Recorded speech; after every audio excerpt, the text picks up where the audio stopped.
สวัสดีครับทุกคนกลับมาอีกครั้งกับพลิกหลังกล่องแล้วก็พอดแคสต์ที่จะชวนเพื่อนๆทุกคนทางบ้านนี่แหละที่มีปัญหาผิวต่างๆผ่านประสบการณ์ผ่านเรื่องราวในการรักษาจนหายนะครับมาแชร์เรื่องราวพวกนี้ให้กับเพื่อนๆทุกคนทางบ้านได้ฟังกันให้เป็นแรงบันดาลใจในการรักษาปัญหาผิวแล้วก็ดูแลผิวตัวเองด้วยนะครับ EP ก่อนหน้านี้เนี่ยเราก็มีเรื่องราวของคนที่มีผิวติดสารมาแล้วนะครับคนที่ใช้สกินแคร์หลายขั้นตอนจนผิวแหกมาแล้วนะครับหนึ่งคำถามที่เชื่อว่าเพื่อนๆหลายๆคนยังมีอยู่เนี่ยก็คือสกินแคร์ที่แพงมากๆเนี่ยหรือว่าพวกเคาน์เตอร์แบรนด์ต่างๆต้องเป็นสกินแคร์ที่ดีเสมอไปหรือว่าเหมาะสำหรับเราเสมอไปหรือเปล่าในทางกลับกันเนี่ยสกินแคร์ที่ถูกมากๆเลยเนี่ยสามารถหาของดีในราคานั้นได้หรือไม่ในฐานะผู้ผลิตเนี่ยส่วนตัวเองคิดว่าสกินแคร์ที่แพงมากๆเนี่ยก็ไม่ใช่ว่าจะเป็นสกินแคร์ที่ดีหรือว่าเหมาะเสมอนะครับในทางกลับกันเนี่ยสกินแคร์ที่ถูกมากๆเราก็ต้องตั้งคำถามเหมือนกันว่าเอ๊ะทำไมมันถึงถูกขนาดนั้นมันใส่ส่วนผสมมาถึงเปอร์เซ็นต์ที่ควรจะใส่หรือเปล่าซึ่งอันนี้เนี่ยก็เป็นมุมมองของผู้ผลิตนะครับแขกรับเชิญของเราในวันนี้เป็นนักบัญชีที่ผ่านปัญหาผิวผ่านการรักษาสิวมาเยอะมากนานหลายปีคนนี้จะมีมุมมองยังไงกับการลงทุนกับสกินแคร์นะครับเงินทุกเม็ดที่ลงไปจะต้องมีผลได้และผลเสียอย่างไรบ้างจะคุ้มกับที่ลงทุนไปไหมถ้าพร้อมแล้วเราไปดูเรื่องราวของเพื่อนร่วมทางคนนี้คุณไนซ์กันชื่อไนท์นะคะอายุ27ค่ะตอนนี้ก็ทำบริษัทเอกชนสายบัญชีค่ะถ้ากับตัวงานอาจจะต้องเป๊ะค่ะแต่ว่าถ้ากับชีวิตจริงเราก็แอบใช้ชีวิตตามใจตัวเองตอนนั้นในเริ่มเป็นสิวตั้งแต่ช่วงอายุ22-23อะค่ะซึ่งก่อนหน้านั้นในไม่เคยเป็นเลยตอนนี้ในอายุ27แล้วกินเวลามาประมาณ 4-5 ปีการที่เราไม่เคยเป็นสิวเลยตั้งแต่เด็กเราไม่รู้จักวิธีรับมือแล้วเราก็ไม่รู้จักวิธีจัดการ mindset ตัวเองตอนที่เราเป็นสิวอะไรอย่างเงี้ยแล้วเราก็รู้สึกแพนิคว่าแบบอยู่ๆมันก็ขึ้นมาเต็มเลยแล้วก่อนหน้าเนี้ยเราเป็นคนที่ไม่มีสิวแล้วมันแทบจะเป็นข้อดีข้อหนึ่งของเราอะไรเงี้ยพอการที่เราเป็นสิวมันเหมือนข้อดีข้อนั้นมันหายไปแล้วเหมือนชีวิตประจำวันของนายทุกวัน2-3-4 ปีที่ผ่านมาคือทุกอย่างมันจะมีคำว่าสิ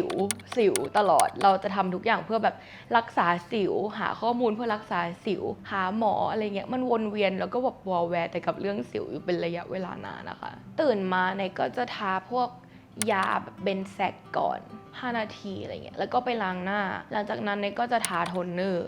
ร์ตอนนั้นน่าจะเป็นของโทนี่โมลี่มั้งค่ะถัดจากนั้นก็จะทาแบบพวก Emulsion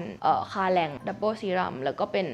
คิวส์แล้วก็ต่อไปก็เป็นกันแดดแล้วแต่โอกาสอิสดินมีของมิซูมิบ้างบางทีแล้วก็มีลาโรชโพเซบางทีแต่หลักๆนายจะใช้อิสดินเป็นหลักนายจำได้ว่าถ้าคาแรงในซื้อไซส์ที่มันประมาณแบบ 3,000 กว่าบาทโดยประมาณส่วนคิวส์นายก็จำได้ว่าซื้อกระปุกอาจจะประมาณ 2,000 กว่าบาทมั้งคะตอนนั้นสิวมันขึ้นอยู่เรื่อยๆอะค่ะวนเวียนอยู่อย่างนั้นเราก็เปลี่ยนสกินแคร์ไปเรื่อยๆอยู่เหมือนกันตามเพจหรือว่าตามแบบช่องพิงอะไรเงี้ยเขาบอกว่าถ้าเราเป็นสิวเยอะมากเกินไปอ่ะจริงๆการที่ใช้สกินแคร์มันอาจจะแบบไม่ได้ช่วยแก้ปัญหาแล้วเราจะต้องพบแพทย์เพื่อจะได้รู้ว่าต้นเหตุของสิวมันคืออะไรก็เลยเริ่มเข้าไปหาหมอค่ะหมอจ่ายยาทาพวกชนิดที่ไหนก็ใช้อยู่แล้วแหละเบนแซกหรือมีเวตินอลบ้างอะไรเงี้ยแล้วก็มีให้เข้ามาแบบเลเซอร์เปิดหัวสิวแล้วก็กดสิวในรักษาสิวอยู่ช่วงนั้นประมาณ 2-3 ปีค่ะเป็นลูปดีขึ้นแล้วก็แย่ลงพอแย่ลงแล้วก็ไปหาหมอใหม่เดี๋ยวขอมาดูรูป before ของเขาก่อนละกันนะครับโอ้โหอันนี้คือสิวระดับรุนแรงเลยทุกคนอันนี้น่าจะระดับ3ระดับ4เลยนะครับก็คือมีสิวอุดตันที่อยู่ลึกใต้ผิวมากๆเลยขึ้นหลายเม็ดเลยนะครับอยู่ในแอเรียเดียวกันดูเป็นสิวที่อักเสบแล้วก็โกรธมากๆเลยนะครับไม่ค่อยมีสิวที่ตื้นๆเท่าไหร่นะถ้าอิงดูเนี่ยเป็นสิวใหญ่ๆสิวใต้ผิวทางนั้นเลยนะครับโหอันนี้คืออิงคิดว่าอย่างแรกที่ควรทำเลยเนี่ยคือปรึกษาคุณหมอก่อนเลยครับถ้ามีสิวระดับนี้นะครับสกินแคร์ที่ใช้อย่างแรกเลยนะครับก็คือมีพวกกลุ่มยารักษาสิวที่ฆ่าเชื้อแบคทีเรียนะครับเบนจากกับคลินดาไมซินต้องปรึกษาคุณหมอก่อนจะเริ่มใช้ยาทุกอย่างนะครับเพราะว่าถ้าเกิดใช้แล้วไม่หายเนี่ยแปลว่าอาจจะยังใช้ไม่ถูกวิธีหรือว่าใช้ยังไม่ถูกตัวนะครับถ้าดูจากรูทีนโดยรวมเนี่ยก็มีเคาน์เตอร์แบรนด์หลายตัวนะครับแล้วก็มีครีมที่ราคาค่อนข้างแพงด้วยอย่างเช่นตัว Kiehl's Ultra Facial Cream นะครับตัวนี้ก็ราคา 2,655 บาทเลยจริงๆเป็นครีมที่คิดว่าค่อนข้างอ่อนโยนเลยนะครับแต่ว่าเนื้อมันหนักก็อาจจะไม่ได้เหมาะกับคนที่มีปัญหาสิวมากสักเท่าไหร่มีตัว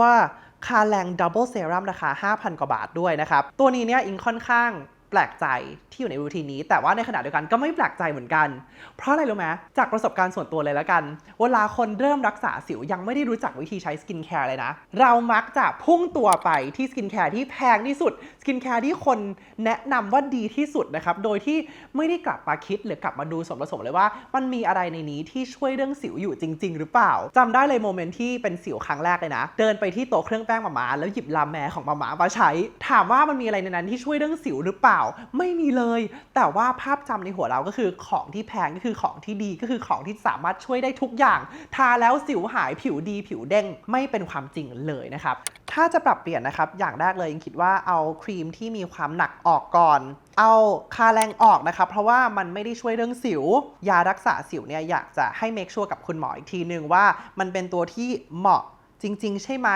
ควรจะมีตัวอื่นเข้ามาเสริมด้วยไหม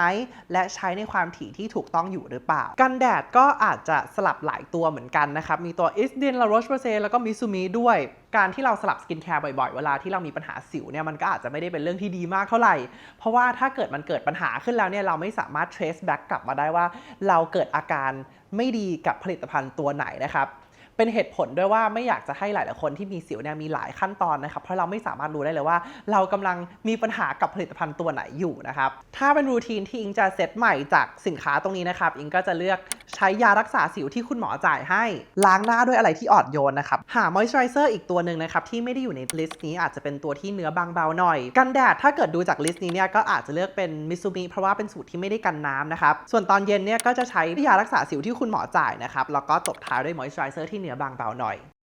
พอรู้สึกว่าทำยังไงก็ไม่หายก็เริ่มรู้สึกว่าหรือเราต้องถอยแบบกลับไปอะไรที่มันเบสิกที่สุดในก็เลยลองดูพอนึกก็รู้สึกว่ามันไม่มีอะไรจะเสียแล้วเหมือนกันก็เลยลองไปใช้แบบสกินแคร์ให้มันน้อยที่สุดก่อนเพื่อที่จะดูว่าเราตอบสนองกับสกินแคร์แต่ละตัวยังไงสวัสดีครับอุ้ยคุณนาย โอ้ my god ว้าวเห็นจากในรูปแล้วเห็นตอนนี้ก็คือแบบคนละเรื่องเลยอ่ะหน้าดีขึ้นจากรูปนั้นแบบสุดๆเลยอ่ะเอาผ่านมาไหว้ครูครับคุณไนซ์เป็นนักบัญชีใช่ไหมครับเป็นนักบัญชีในการทำงานค่ะแต่ไม่ใช่ชีวิต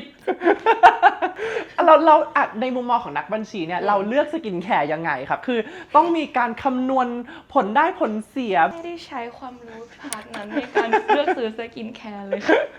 ตอนนั้นมันจะมีสกินแคร์11 สเต็ปของเกาหลีอะไรอย่างนั้นในก็ไปแบบแมทช์เอาว่าโอเค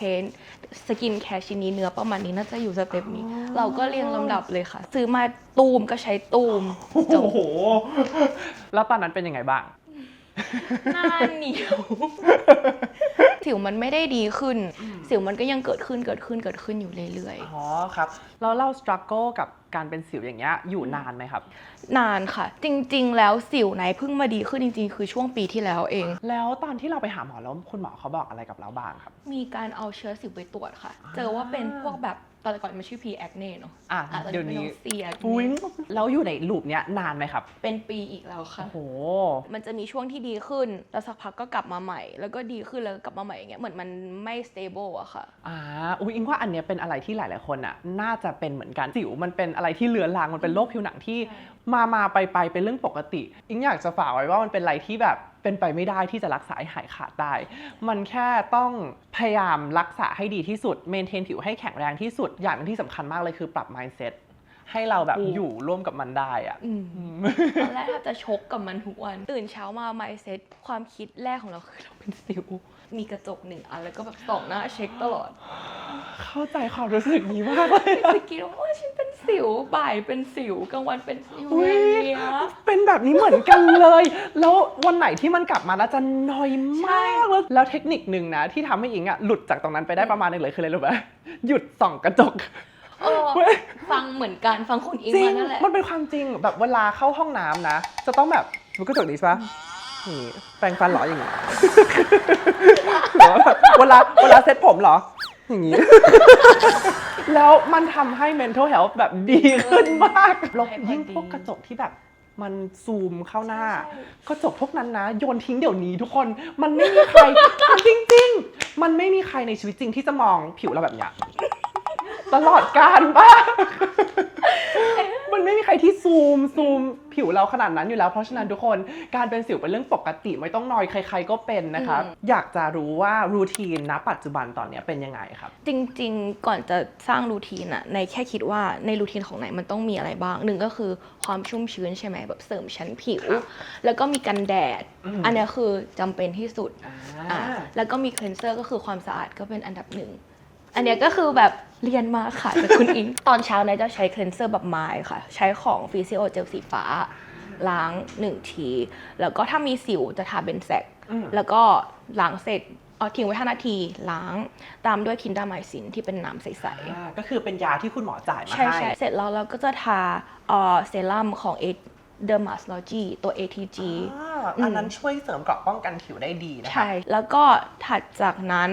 ไหนจะทา Physio Gel AI Lotion ค่ะ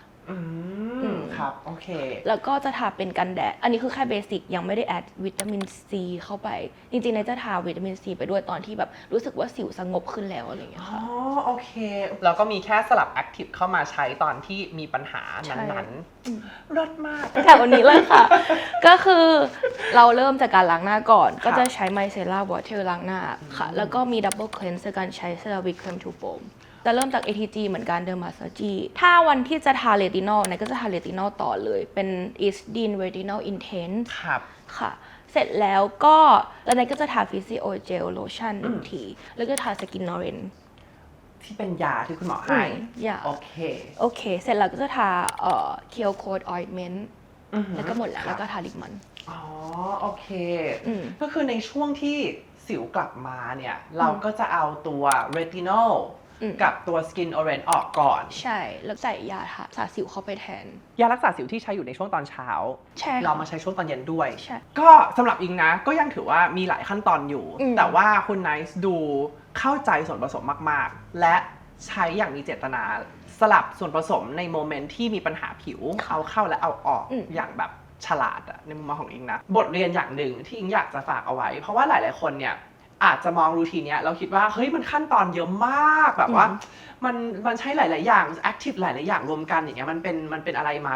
ซึ่งสำหรับหลายๆคนเนี่ยถ้าเกิดมันไม่เข้ากับผิวของคุณหรือว่าถ้าคุณใช้แบบมากเกินไปหรือว่าใช้แบบแค่เพราะว่าอยากใช้ใช้แค่เพราะว่ามีคนบอกว่ามันดีอันเนี้ยก็จะเป็น red flag สำหรับคุณนะครับแต่ว่าสำหรับคุณไนซ์เนี่ยอิงว่าเข้าใจส่วนผสมเข้าใจการทำงานของทุกๆตัวแล้วก็สามารถสร้างรูทีนจากพื้นฐานที่แข็งแรง moisturizer cleanser กับกันแดดแล้วก็ค่อยๆเสริม active ขึ้นมาตามปัญหาผิวได้ดีครับคุณไนท์ให้คะแนนผิวตัวเองเท่าไหร่ครับผิวตัวเองในเวอร์ชันณปัจจุบันเนี่ยในให้แบบ